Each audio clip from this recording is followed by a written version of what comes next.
Après, vous allez encore crier la France-Afrique, la France. Nicolas Sarkozy avait demandé, quand justement Sarkozy était arrivé au Gabon, on lui avait, les opposants lui avaient dit, il avait reçu l'opposition, les opposants lui disent oui. C'est vous qui avez installé Ali Bongo au pouvoir. Il a dit non. Je n'ai pas installé Ali Bongo. Vous-même, vous n'êtes pas capable de savoir qui a gagné. Vous contestez Ali, mais entre vous-même, vous n'êtes pas d'accord sur la personne qui a gagné. Et vous venez m'accuser? Ah, Nicolas Sarkozy, c'était quand même quelqu'un. Quand il était président, en tout cas. Comme disent les Ivoiriens, Sarkozy, c'est l'homme. Il a dit au Gabonais, arrêtez ça. Vous-même, entre vous, vous n'êtes pas d'accord sur qui a gagné. Et vous venez me rendre responsable, moi, de l'élection d'Ali Bongo ou de son installation au pouvoir. Bref, je donne la parole à ceux qui nous ont rejoints. Salut Nomba, salut Mamacita, salut SW. Que vaut l'opposition gabonaise? Bon, bien sûr, derrière, en arrière-plan, il y a une petite image hein, qui fait toujours sourire. Oligui a-t-il été élu? Non, en bleu. Tout le monde sait que non, mais en noir. Voilà. c'est la petite blague. Alors, Monsieur Ndomba, Mamacita, déjà à toi la parole. Et ensuite, on va donner aux autres. Bonsoir à tous. Monsieur Ndomba, allez-y. Hein.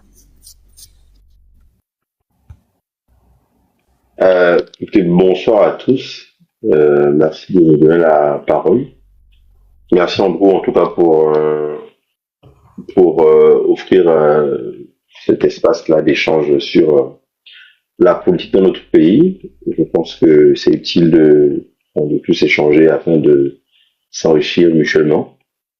Pour aller dans le vif du sujet, sur ta question, que vaut l'opposition gabonaise, je dirais que on a des oppositions gabonaises et elles représentent chacune autant de sensibilités qu'on a peut-être de Gabonais.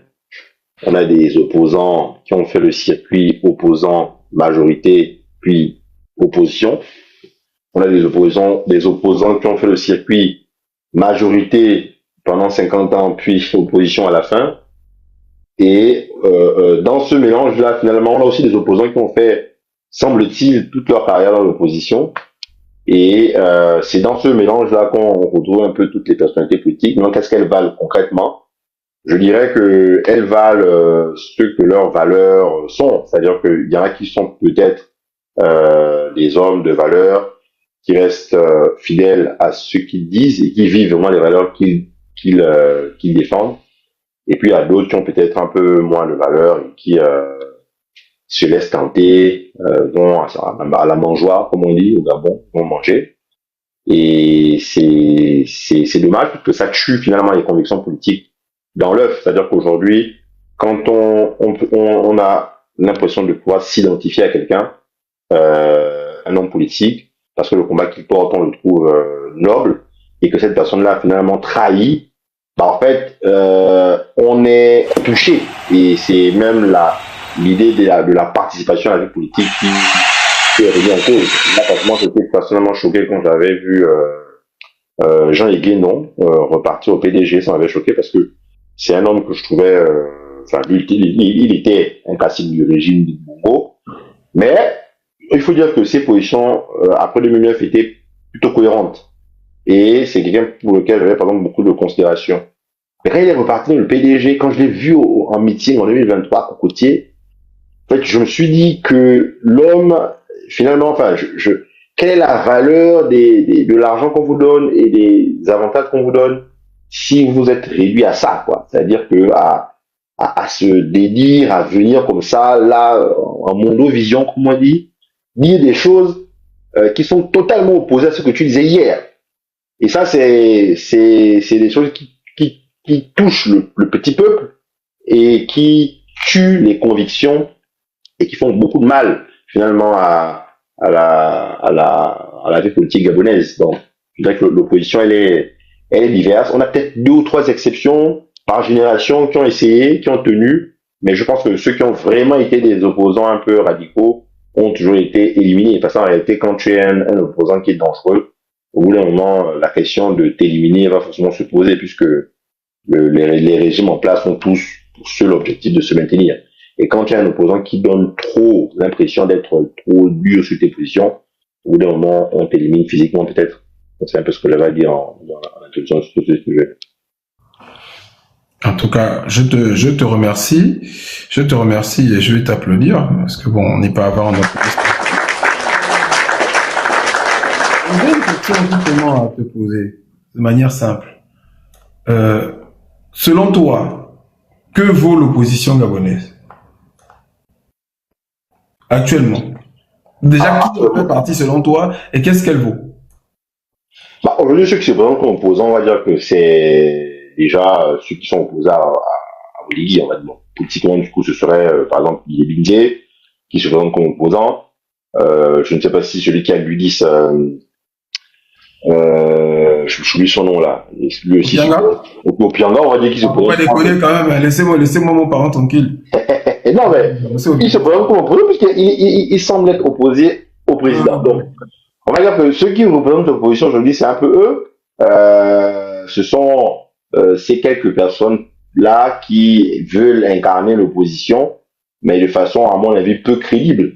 Parce que ce sont quand même des fidèles parmi les fidèles de l'ancien régime. Et moi, je ne peux pas croire que quelqu'un qui a servi à Bongo pendant 10 ans devienne comme ça miraculeusement un opposant réel. Et je pense même qu'au-delà du terme opposant, pour moi, au Gabon, on parle beaucoup d'opposants parce que depuis le début de l'histoire de notre pays, on n'a que des faussaires à la tête du pays. En réalité, moi, je pourrais peut-être parler de patriotes. C'est-à-dire qu'en réalité, souvent, quand on dit qu'on est opposant, on dit, mais vous vous opposez à quoi? En réalité, on n'est pas dans une vraie opposition parce que ceux qui sont en face ne proposent rien. En réalité, on n'est pas contre le fait que le Gabon s'en sorte. Si on développait le Gabon, on ne serait pas contre cela. Mais on est contre la forfaiture, on est contre le déni de l'état de droit, on est contre la corruption à outrance. Et on est plutôt patriote qu'opposant. Et finalement, la question qu'il faudrait se poser pour mieux analyser cette opposition-là, c'est de se dire, OK, quels sont les vrais patriotes qu'on a dans le champ politique gabonais, dans l'opposition comme dans la majorité? Quels sont les vrais patriotes? Là, il y en a très peu. Parce que tu ne peux pas hier avoir volé quand tu étais dans la majorité. Parce que tu n'es plus à la mangeoire, tu vas critiquer ceux qui sont encore en place et te présenter comme opposant. Pour moi, c'est ce qui manque ici, c'est plutôt le patriotisme. Et je crois que les vrais opposants sont ceux qui, justement, peuvent avoir du patriotisme. Et, enfin, on a peut-être quelques-uns. On a, par exemple, Luc Bengonsi, qui a plutôt un positionnement qui est cohérent depuis, tout au long de sa vie politique. On a quelques hommes comme ça qui ont eu un positionnement plutôt cohérent, même si ils ne sont pas forcément populaires, au sens où c'est pas ceux qui sont directement présentés ceux qui sont connus du plus grand nombre des Gabonais. Mais on a quelques personnalités qui ont des positions un peu solides et qui ont le mérite au moins d'avoir de la constance. Maintenant, pour le reste, je dirais que c'est plus des gens qui sont dans une tactique, dans une stratégie. Pour moi, les Billy Binze, les Opianga, ce sont des gens qui sont dans une tactique. Ils sont dans une stratégie, il y a un objectif à atteindre, mais qui n'est pas forcément l'intérêt général. Et pour moi, ce ne sont pas des opposants crédibles. Aujourd'hui, c'est pas des gens en qui je m'identifie. Je voudrais peut-être chuter en parlant de le professeur Jean-Rémy Ama, qui me semble, je ne le connais pas personnellement, mais je regarde le combat qu'il a mené et des difficultés qu'il a vécues personnellement et de la constance dont il a fait preuve par la suite. Je me dis que si lui avait voulu aller à la mangeoire, il aurait des possibilités. Et moi, c'est toujours un peu comme ça que j'essaie d'évaluer la crédibilité d'un homme politique, c'est de me dire, OK, est-ce que lui, il a encore des options? Et est-ce qu'au regard de ces options, il fait le choix plutôt du peuple? Parce qu'on a des gens qui semblent faire le choix du peuple, mais en réalité, c'est parce qu'ils n'ont plus l'option. Ils n'ont pas l'option d'être à la mangeoire.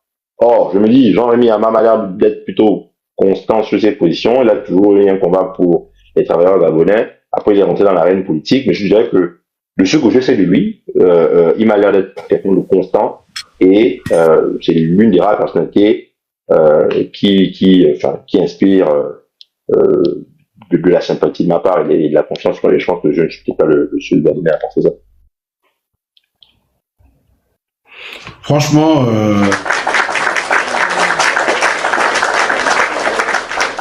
je te remercie et on va donner je t'en prie, hein, tu peux rester, ce panel est le tien, tu peux rester, on va donner la parole à SW, l'opposition gabonaise.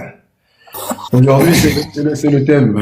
Que vaut-elle réellement? Mais avant toute chose, je te pose une question parce que je sais que tu es très, très, très au fait de l'histoire politique du Gabon. Finalement, l'affaire de 2009, toi, tu en penses quoi? Qui a gagné en 2009? André Maubam. Je ne vois même pas pourquoi est-ce que la question se pose. Lorsqu'il fait son meeting à Cocotier, il renverse totalement la table lorsqu'il se met à genoux et qu'il demande pardon. Et surtout aidé par sa machine médiatique qu'il avait mise en place à l'élection de 1998, il avait un avantage important, même par rapport à Ali Bongo qui n'avait que Télé Africa. TV+ était la chaîne de télé la plus suivie en République gabonaise. André Maubam était un showman, un stratège politique hors pair. Il avait à cette époque des moyens très importants pour battre campagne. Mamboundou, après 2005, en tout cas pendant ce scrutin, a fait pâle figure, principalement dans le sud du pays, mais l'électorat fan s'est mobilisé pour André Maubam. Les principales villes du pays, principalement Libreville et le Walendem, ont fait carton plein pour lui. Donc pour moi, la question ne se pose même pas. S'il y avait réellement une victoire d'Ali Bongo, il n'y aurait pas eu toute la fébrilité qu'on a pu connaître en 2009. Mais ça, c'est mon analyse et mon avis personnel. J'entends que tout le monde ne le partage pas. Pour revenir Justement, je me permets de te relancer encore dessus. Justement, comment tu expliques donc le fait, toi qui dis qu'André Maubam a gagné, selon toi, comment tu expliques le fait que Pierre Mamboundou aussi a revendiqué la victoire? Forcément. Il aurait dû s'entendre avec Maubam puisque tous les deux étaient opposants. Oui, mais... Après le vote, j'entends. C'est-à-dire que le vote ayant eu lieu, ils avaient leur PV, ils auraient pu décider de se mettre ensemble pour mettre en place une nouvelle plateforme post-électorale, justement. Ce n'était pas possible. Ce n'était pas possible. C'était en fait, à cette époque, le combat entre deux générations. Pierre Mamboundou a porté le flambeau et le combat face à Omar Bongo. Face à Ali Bongo, il n'avait plus uni les codes, ni forcément le kérosène pour pouvoir mener cette bataille. Et rappelons-nous de l'assaut de l'UPG, des bureaux de l'UPG en 2007-2008, qui fait que de toute façon, il y avait 2006, pardon. Il y avait une animosité importante entre les deux hommes. Et la posture de Pierre Mamboundou ne pouvait pas reconnaître qu'il avait perdu cette élection. Il ne pouvait que la revendiquer au même titre que les autres, à rajouter un peu plus de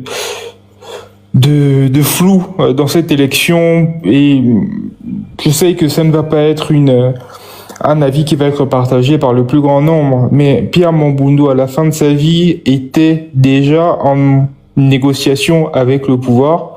Il a commencé avec Omar Bongo, il a suivi avec Ali Bongo. C'est la mort qui est venue le prendre avant qu'il n'arrive au bout du processus, mais il était déjà en train de transitionner, si on peut dire.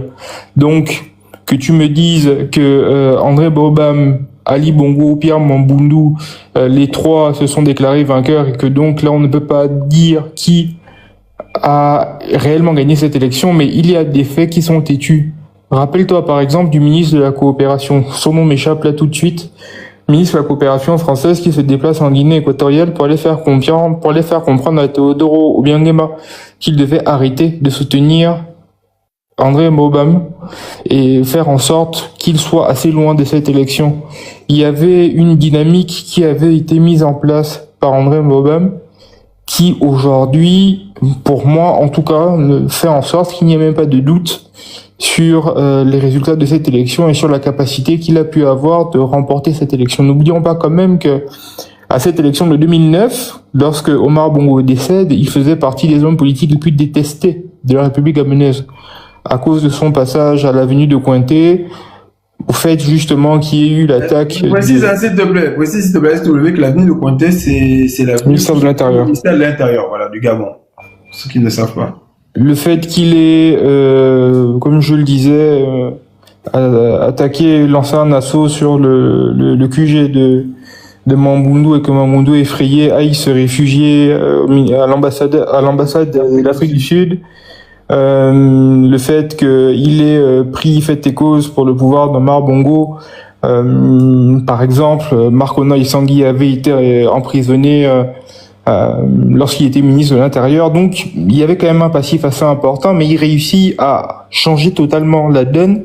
Il y a eu un game changer assez important et surtout le dynamisme. Et il y a quelque chose qui est aujourd'hui très peu relevé, mais le travail qui a été mis en place par les communicants de Mobam, dont Franck Guéma, son neveu, a permis d'avoir un travail très important, sans quoi Ali Bongo n'allait pas donner l'ordre à la garde républicaine de tirer sur les installations de TV+, pour pouvoir justement faire en sorte qu'il y ait moins de lumière sur leur action politique à cette époque. Ah, toi, tu vas avoir des problèmes avec les gens de Mamoundo, hein. Mais bon, ça, c'est le jeu. Alors, par rapport justement au thème du jour.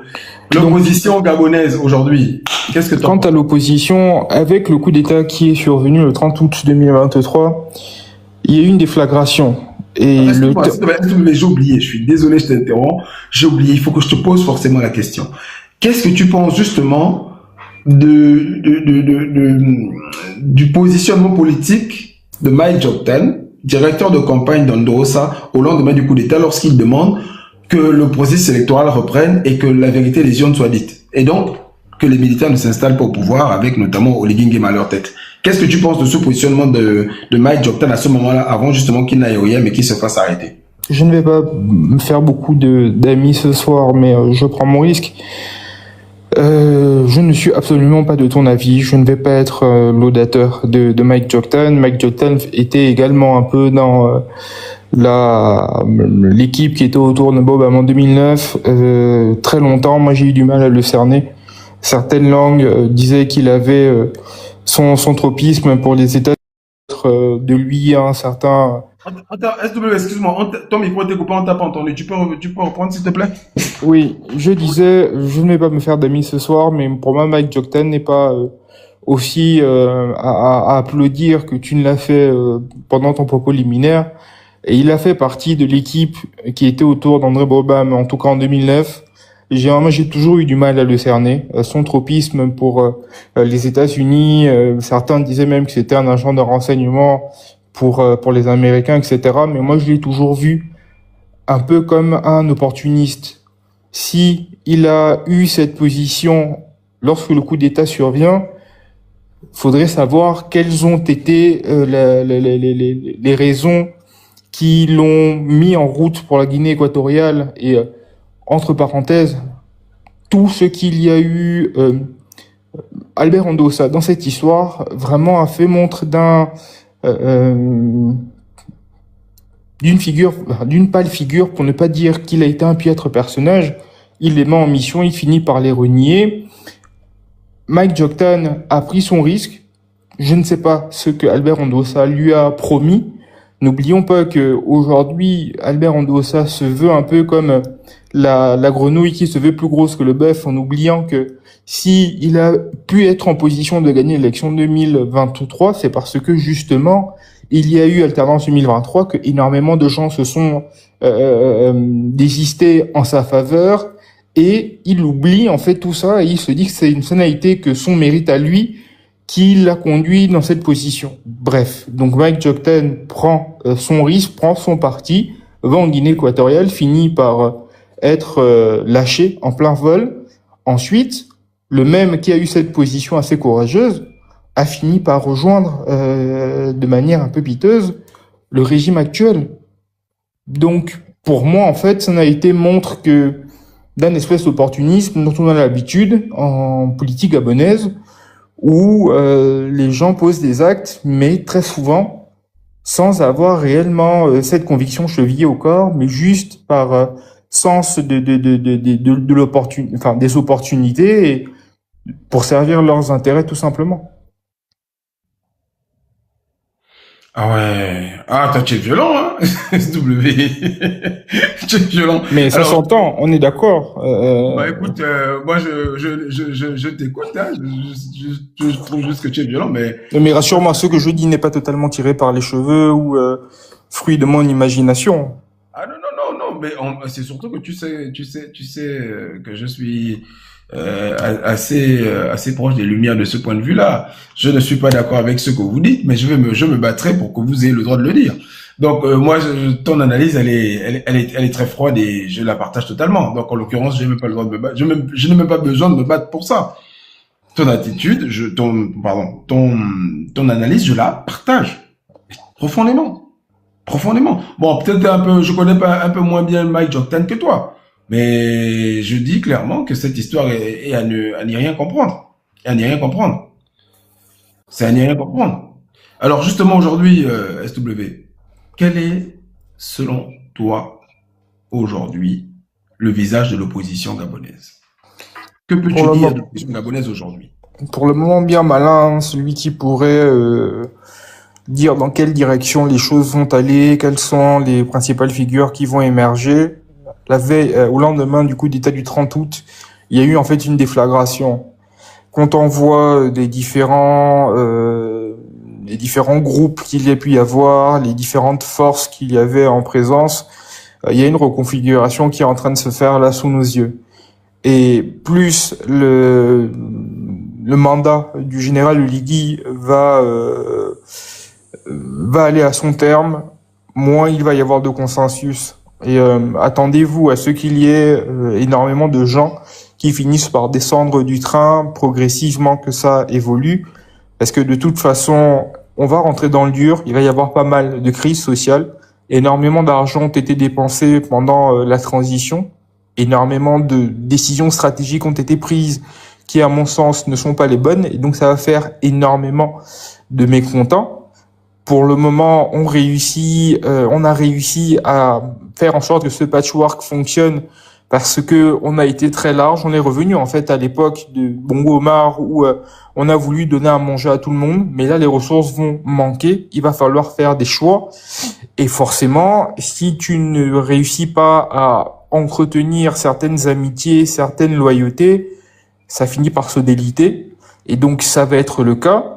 Pour le moment, celui qui est quand même en pole position pour avoir un rôle assez important, c'est Alain-Claude Bébinzé. Il a pris son risque, il a fait ses classes. S'il y a un homme politique dont beaucoup se gaussent parce qu'il n'a pas de parcours académique, mais qui a par contre méthodiquement fait toutes ses classes, fait en sorte de gagner en expérience, gagner en expertise et surtout a su proposer, enfin, même si pour le moment c'est encore un peu embryonnaire, mais a compris qu'il était aujourd'hui important de proposer une offre politique qui soit rajeunie au maximum, que ce soit dans les pratiques ou dans son contenu. Pour le reste, il faudra voir avec l'émergence de figures qu'on ne voit pour le moment on ne voit pas émerger, mais qui vont inexorablement émerger. Il y a beaucoup de jeunes qui ont les dents longues et qui rayent le plancher et qui vont vouloir eux aussi compter dans les mois et les années qui arrivent, parce que de toute façon, la nature a horreur du vide. Et donc, il y a de nouvelles autorités, il y a un nouveau dynamisme, mais en face, une fois que toute cette déflagration sera un peu retombée, qu'il y aura un peu plus de visibilité, forcément, ce sera plus net. On verra exactement quelles seront les forces en présence et surtout quelle est l'énergie et le kérosène qui sont prêts à mettre dans la bataille pour pouvoir justement compter et déraciner le pouvoir. Tu disais tout à l'heure que beaucoup de gens veulent que le général Uligui s'en aille. Moi, je suis désolé, au risque de vous choquer, ce n'est pas mon cas. Pour la simple et bonne raison que en République et surtout en démocratie, on a besoin de stabilité. Qu'il ait fait un coup d'État, on le déplore. Il y a eu des élections qui ont été organisées, un processus, il est là pour 7 ans. Donc il n'y a pas à vouloir qu'il s'en aille pendant ce laps de temps. S'il doit se vautrer, qu'il se vautre. Pour le moment, on prend des notes. Malheureusement, c'est pas de notre fait. Si les Gabonais, même si je partage totalement ton point de vue quand tu dis que cette élection qui a été organisée en 2024, il y a énormément de choses à redire, 2024 ou 2025, 2025, il y a énormément de choses à redire, mais il est élu correctement ou pas correctement, malheureusement, c'est lui le président de la République, on ne va pas toujours avoir... on va pas aller d'instabilité en instabilité. Il est là pour 7 ans, on fera contrat les bouses à la fin du marché. Je ne veux pas que mon pays devienne comme le Burkina Faso ou le Mali, qui sont habitués à des putsch sur putsch. Ensuite, ce sera aux acteurs politiques de pouvoir préparer ces échéances et faire en sorte qu'au maximum, ils puissent gagner à la régulière et ensuite, en espérant que ce régime ne voudra pas finir comme les régimes précédents en organisant des élections qu'ils perdent et qu'ils se maintiennent tout de même. Et c'est pour ça justement que dans cette offre politique qui sera proposée, qu'ils travaillent également ce cas de figure pour qu'on sorte de ces histoires de je suis le président élu, mais c'est pas moi qui exerce le pouvoir. Donc il va y avoir énormément de chantiers qui vont devoir s'ouvrir. On est au début d'une nouvelle ère, je le pense sincèrement. Pour moi, le plafond de verre a explosé avec la chute de la dynastie Bongo. Énormément de gens sont nés et sont morts sous ce régime, que ce soit le père ou le fils. Et donc, maintenant que ce régime est tombé, dans l'esprit des gens, c'est dorénavant possible. C'est pour ça que je dis le plafond de verre a explosé. Et les autorités actuelles, si elles pensent qu'elles ont totalement une marge de manœuvre très importante et que elles vont jouer limite sur du billard, je crois que ça va être plus compliqué que cela. Le Gabon est rentré, qu'on le veuille ou non, dans une toute nouvelle ère et il va y avoir énormément de changements qui vont être induits par cette nouvelle ère qu'on est en train de vivre. Franchement, je te remercie. Merci. On parle de l'opposition gabonaise, de ce qu'elle vaut, et surtout de ce qu'elle propose. Et peut-elle, en cas de prise de pouvoir, changer le Gabon, si oui, en bien ou en mal? Moi, je pense en mal, parce que pour ma part, l'opposition gabonaise, elle craint.